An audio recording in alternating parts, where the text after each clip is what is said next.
Okay, this is the second part of the completing the square notes. So we're going to do the process that we did last time, but instead of writing the equation, we're actually going to solve the equation. So the first thing was to get the numbers on one side and the x's on the other, which we have. So we just need to rewrite this as x squared plus 14x plus blank equals 51 plus blank. All right, so now we need to ask ourselves, or figure out what number goes in the blank. Well, half of 14 is 7. 7 squared is 49. Then whatever I do to one side, I have to do to the other to balance it out. So since I added 49 to the left, I have to add 49 to the right. And this side, we're going to factor. So the numbers that multiply to 49 and add to 14 would be 7 and 7, so x plus 7 squared. Remember, it's just going to be half of that middle number. It always is. 51 plus 49 is 100. So now, to solve, this is kind of where we were last time, but now we're going to go a little bit further. To solve, we are going to take the square root of both sides. So on the left, squaring a square root cancels it, and I just have x plus 7. On the right, when I take the square root of 100, I get plus or minus 10. So now I'm going to have two answers. So to solve, I have to subtract 7 from both sides.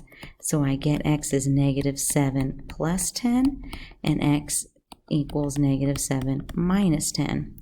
So for this, I get plus 3 and negative 17. And there's my answer. Now, the unfortunate part is they don't always come out to be perfect squares, and this part, I should say, doesn't come always out to be a perfect square, and so the math gets a little tricky, but we'll work through these. Okay, first thing, we know we need to get the number by itself, so that's good, but we can't complete the square with the leading coefficient not 1. So I'm going to factor out the 8, so I have x squared plus 2x plus blank. All right, now let's see what I need to put in here. Well, half of 2 is 1. 1 squared is 1, but I didn't add 1. I really added 8 plus 1, or excuse me, 8 times 1, which is 8. So on this side, I'm going to factor.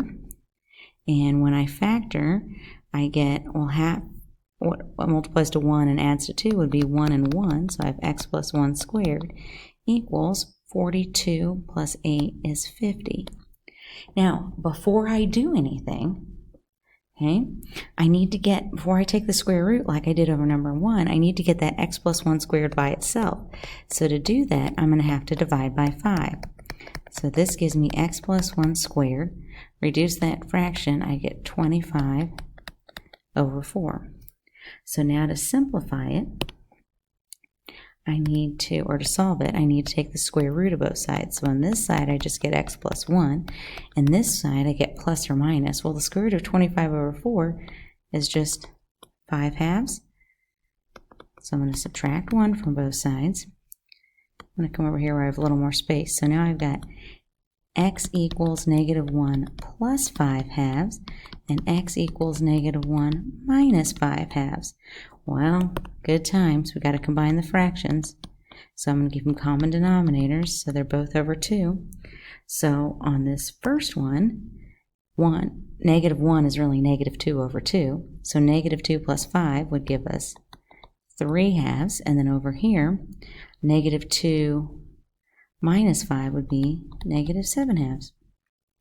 There's our answer. Okay, let's try number 3. So in number 3, you can't complete the square with the leading coefficient not 1, so I'm going to take out the negative 2, which leaves me with x squared. Negative 12 divided by negative 2 is positive 6x plus blank, and the 18 has to go to the other side, so it's negative 18 plus blank. Okay, let's fill in the numbers. Half of 6 is 3. 3 squared is 9. Negative 2 times 9 is negative 18. All right, now we need to simplify this. So I get negative 2. X squared plus 6x plus 9 factors to x plus 3 squared. Negative 18 and negative 18 is negative 36. So now to solve, I have to get the x plus 3 squared by itself. So I'm going to divide both sides by negative 2. So I get x plus 3 squared equals, well, 36 divided by negative 36 divided by negative 2 is 18.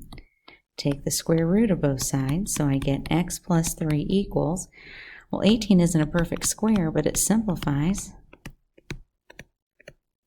So I get plus or minus 3 square root 2. So now to solve, I'm going to subtract 3 from both sides. So I get x equals negative 3 plus 3 square root 2, and x equals negative 3 minus 3 square root 2. Those are not like terms. I can't combine them together, so that just is my final answer. All right, we'll try this again on number 4. So you can't complete the square when leading coefficient is that positive 1, so I'm going to take out a 3. 3x squared divided by 3 is x squared. Negative 12 divided by 3 is negative 4x plus blank, and then the 10 goes to the other side, so it's negative 10 plus blank. Half of negative 4 is negative 2. Negative 2 squared is positive 4. It looks like I added 4, but I really added 3 times 4, which is 12. So now I have 3, this factors to x plus 2 squared equals negative 2 plus, negative 10 plus 12 is 2. So when I solve, I'm going to divide by 3. So x plus 2 squared equals 2/3. So to solve, I take the square root of both sides. So, oops, not what I meant, right? X plus 2 equals, now 2/3, I can't simplify that, so it's just plus or minus the square root of 2/3. So to solve, I'm going to subtract 2 from both sides. So one answer is going to be negative 2 plus the square root of 2/3, and the other is going to be negative 2 minus the square root of 2/3. All right, let's turn over, because on the back we have something different is going to happen this time. Okay, on the first one, we got to move that 3 over, so I get negative 3, whoops, grab my blank, plus blank equals x squared minus 2x plus blank. Okay, let's fill in the blank. Half of negative 2 is negative 1. Negative 1 squared is 1. I added 1 to one side, so I add 1 to the other to keep it balanced. So I get negative 2 equals, and this is going to factor to x minus 1 squared. So to solve, just like we did before, we take the square root. Oh, but we have the square root of a negative now. So on the right, I just have x minus 1. But on the right, on the left, the square root of negative 2, what I'm really doing is taking the square root of 2 times the square root of, I totally wrote that wrong. I'm taking the square root of 2 times the square root of negative 1. Well, the square root of 2 can't be simplified, so that's just plus or minus the square root of 2, but the square root of negative 1 is I. So now to finish the problem, I'm going to add 1 to both sides. So one answer is going to be 1 plus the square root of 2i, and the other is going to be 1 minus the square root of 2i. All right, let's look at number 6. So I'm going to subtract 8 from both sides. So I have negative 8 plus blank equals x squared plus 4x plus blank. All right, let's fill in the numbers. Half of 4 is 2. 2 squared is 4. Didn't multiply it by anything, so put a 4 over here. So this gives me negative 4 equals, this factors to x plus 2 squared. Take the square root.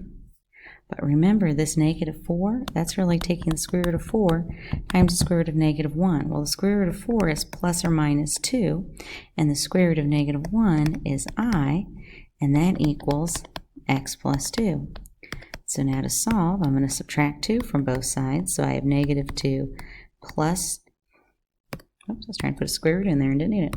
Negative 2 plus 2i and negative 2 minus 2i. Those are not like terms. Can't add them together. Okay, 2 more. On the next one, again, the 17's got to go over, so I'm going to have negative 17. Oh, I keep forgetting my blank. Plus blank equals x squared minus 8x plus blank. Because the leading coefficient is positive 1 on these, I don't have to factor anything out on any of them. Okay, half of negative 8 is negative 4. Negative 4 squared is positive 16. So I add that to both sides. Negative 17 plus 16 is negative 1. This factors to x minus 4 squared. Don't forget, you can factor this quickly. Half of that middle term is negative 4. I didn't have to think about that. Okay, take the square root of both sides. On the right, I just get I can write correctly, x minus 4. On the left, the square root of negative 1 is I. Oops, not just. Okay, square root of negative 1 is just I. But when you take the square root of a number, remember you get plus or minus. So I'm going to add 4 to both sides. And I know we just think of it as being I, but we normally account for that plus or minus with the radical that we have there. So the plus or minus are at the 2, but since we don't have that, that's why we're putting that plus and minus in front of the I. So we're going to have 4 plus I and 4 minus I. All right, last one. Move the negative 60 over. Plus blank equals x squared plus 8x plus blank. Well, again, half of 8 is 4. 4 squared is 16. So I add that to both sides. So on the left, I have 60, or negative 60 plus positive 16, which gives me 44 equals, this factors to x plus 4 squared. Oops, that's not 44, that's negative 44. Okay, now remember, negative 44 is really, we'll write it over here in the middle, a square root of 44 times the square root of negative 1. Well, 44 would be 4 and 11, 2 and 2. So when I simplify this, I'm going to get plus or minus, because I'm always going to have plus or minus, 2 square root of 11, and the square root of negative 1 is I. And I didn't have to put the plus or minus again because I already had it out here. Equals x plus 4. So now to solve, I'm going to subtract 4 from both sides. So I get negative 4 plus 2 square root of 11i, or negative 4 minus 2 square root of 11i. And those are my two answers. That's it.